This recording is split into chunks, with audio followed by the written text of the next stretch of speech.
Authorities are calling this a deja vu moment for some, as this fire and a fire from 15 years ago were both a result of somebody smoking inside the building. Now, the housing authority says smoking is permitted inside personal units, but the fire chief says ultimately it was reckless use of smoking material that led to both fires. 2 people were killed when a fire broke out on the 11th floor of the Green Avenue Tower apartment building in downtown Altoona Wednesday morning. Sheldon Bear and his grandson Ryan Bear were both inside the apartment when the fire started around 3:30 Wednesday morning. Firefighters say both men were able to be removed from the apartment. However, both were pronounced dead at UPMC Altoona shortly after the fire. Authorities say the fire was caused by reckless use of smoking material in the apartment's living room, saying investigators found a smoking pipe during their investigation. Altoona Fire Chief Tim Howman says this fire was very similar to one he responded to at this apartment 15 years ago. There was some deja vu about the whole situation because it seemed like very similar, kind of took me back to what we were doing 15 years ago. But again, it was nowhere near there was not as much damage, and that was due to the way the alarm system was put in. We were able to get there quicker. The fire wasn't able to burn as long as it did back then. The Altoona Housing Authority said 15 years ago a fire started inside the building, destroying a corridor of units, killing 1 person. But since then, several upgrades have been made to protect those living inside the building. This one was contained to 1 unit.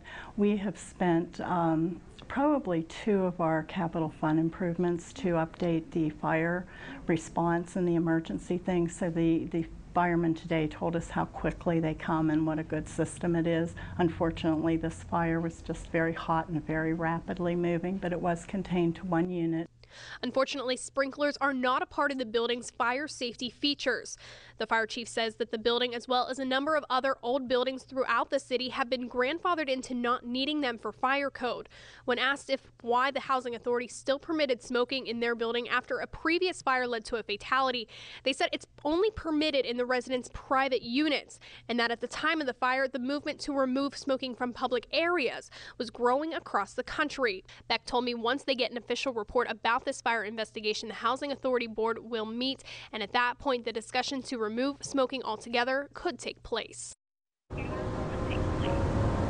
Right now, an autopsy is being done on Bear and his grandson to determine how they died. That autopsy is being done at the Mount Nittany Medical Center in Centre County. We hope to have more information later tonight and possibly tomorrow at the latest. Now, we have learned that Ryan Bear was a student at the Altoona School District. The district and the Housing Authority have both said that they will offer counseling services to anyone that may need them. Reporting live in Altoona, Jackalyn Kovac, 6 News. Marty, several families were left homeless when a fire started in a vacant house here along Dorothy Avenue in the city's West End back in December. As you can see, the city did level those homes, leaving behind just a vacant lot. But damage is still left behind in the surrounding homes here in the neighborhood.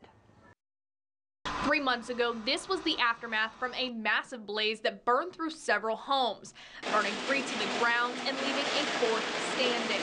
Today, most of the houses have been leveled, leaving only a vacant lot behind. Neighboring homes still have visible damage from the intense flames. We spoke with a few neighbors off camera, and they said they are waiting for better weather and insurance money before fixing the damage. The Johnstown fire chief says he has been working closely with the state police fire marshal ever since the fire. An official rule has never been made in the case, and the fire chief would only say authorities are looking into every possibility in this open investigation. In addition to what caused this fire, many neighbors are worried about this house that is still left standing and left vacant by this fire. It is not clear why that house was not demolished with the rest of these homes. We did place a call into the city to learn more, and we have yet to hear back. Reporting live in the West End, Jackalyn Kovac, 6 News. Decision, Jackie. Mitikoff was sentenced to 2 years in a federal prison with 3 years of supervised release. Now, before the judge read his sentence, Mitikoff apologized in court for his, quote, reckless actions. U.S. District Judge Kim Gibson sentenced Vladislav Mitikoff to 24 months in a federal prison after he pleaded guilty to manufacturing explosive devices in his Altoona apartment last January. Miftakhov apologized to the judge before hearing his sentence, saying, quote, "I apologize for my reckless action. I plan to put this behind me as a valuable experience." Both of his parents were in the courtroom Friday. Miftakhov's attorney requested that he serve his time in a facility close to his family in San Carlos, California. The judge granted that request. Earlier this week, Miftakhov sent a 2-page letter to Gibson outlining his understanding of his wrongdoing, writing, "I strongly regret that I have caused such a misunderstanding in my foolish activities. I never ever anticipated such consequences which have resulted from my actions." The letter also outlined Miftakhov's plan to reintegrate himself into a crime-free society. U.S. District Attorneys questioned Miftakhov's ignorance of U.S. laws by calling his crime reckless and childish. The judge says Miftakhov must not possess any controlled substances, firearms, or any destructive devices. He must also complete a substance abuse program following his prison sentence. Miftakhov will stay in the Cambria County Prison until he is transferred to a approved facility near San Carlos, California. Reporting live, Jackalyn Kovac, 6 News. Jen, this company stores slag, a steel byproduct in Conemaugh Township, Cambria County.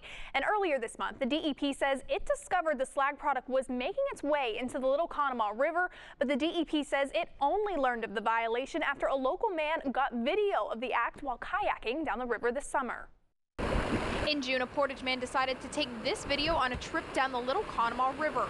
Little did he know at the time he would capture evidence the Department of Environmental Protection would use to start an investigation. This was one of those rivers where I wanted to film from start to finish, just to kind of get the whole history behind it and see, you know, the path that this water took down to smash Johnstown. During his trip, Hazlett says he saw some disturbing sights as he came down the river.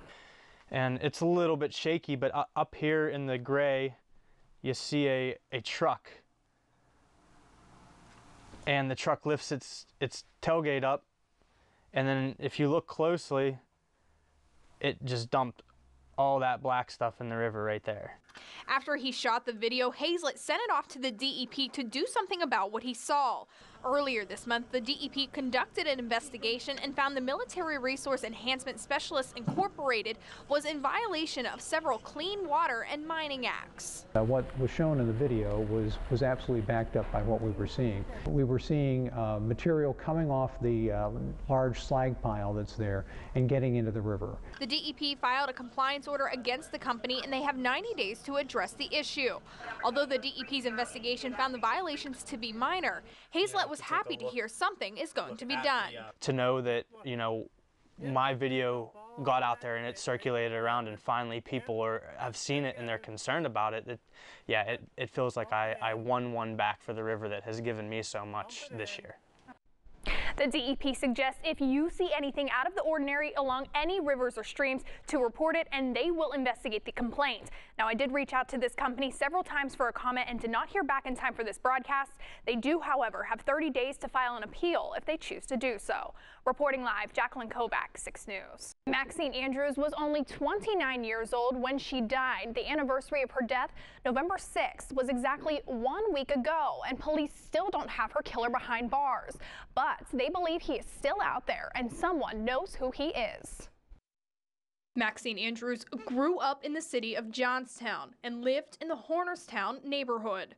On November 6, 1978, Max, as she liked to be called, was seeing friends at an apartment near Ace's Lounge in the Cambria City section of the city. When she came back to the car, she got in the passenger seat, at which time we know there was a lone male gunman who came to the passenger side window and shot into the passenger side and killed her. She was killed from a gunshot wound to the back of her neck. Police say another woman was inside the car with Andrews. According to reports, Jerry Schwartzentruver slouched down in her seat when the gunman approached and heard gunshots. This shows to be a deliberate, targeted murder of Maxine. Schwartzentruver told police she never saw the gunman's face. According to police, a dozen people were interviewed about the night of Andrew's death, but no one claimed to have seen anything that would identify the shooter, and police never found the murder weapon. Today, the case continues to be difficult, and authorities continue to search for Andrew's killer with limited information. Cases may go unsolved with the police knowing who may have committed this crime. Just waiting for that one or two pieces of evidence or those one or two people to step forward. Do you both think that the killer is still out there in the Johnstown area? We believe that that person is still alive, still in the area. 36 years later, police have not given up on finding that killer. You know, over the years, information has funneled back to us as to who may be responsible for this. Now, what have been some difficulties in the last couple of years of even attempting to go back and look at this case and investigate some more? When you have manpower issues, you got to deal with the here and now, and that's the priority. The city of Johnstown has 5 full-time detectives on staff investigating numerous crimes, including murders. Just within the last 2 years, officers have investigated more than a dozen homicide cases, with several pending in court. Investigating criminal acts has really evolved to the point where now we have technology, we have our forensic scientists, we can link defendants or actors to their crimes in many different ways now that didn't exist back then. Most of Andrew's family has moved away, but authorities believe someone has the information they need to solve the case. What would this mean to the two of you to be able to solve this case? To me, it would mean, you know, obtaining justice for Maxine and her family, sending a message to a person who commits a murder that no matter how long it takes, you know, there's always that chance that we're going to be able to solve this. Maxine's life was taken at 29 years old, and she didn't get a chance to live her life, have children, you know, do what it is she wanted to do. You know, to me, it's not just a case. It's not just another folder sitting on my desk or another box of evidence. This is a person who's no longer here, and somebody has to speak for her and step up for her. Detective Owen said if he would get a credible tip that would help in this investigation, he would be able to expand Andrew's case and do what he could to bring her killer to justice. If you have that information, you can give police a call at this number, 814-533-2074. Reporting live, Jackalyn Kovac, 6 News.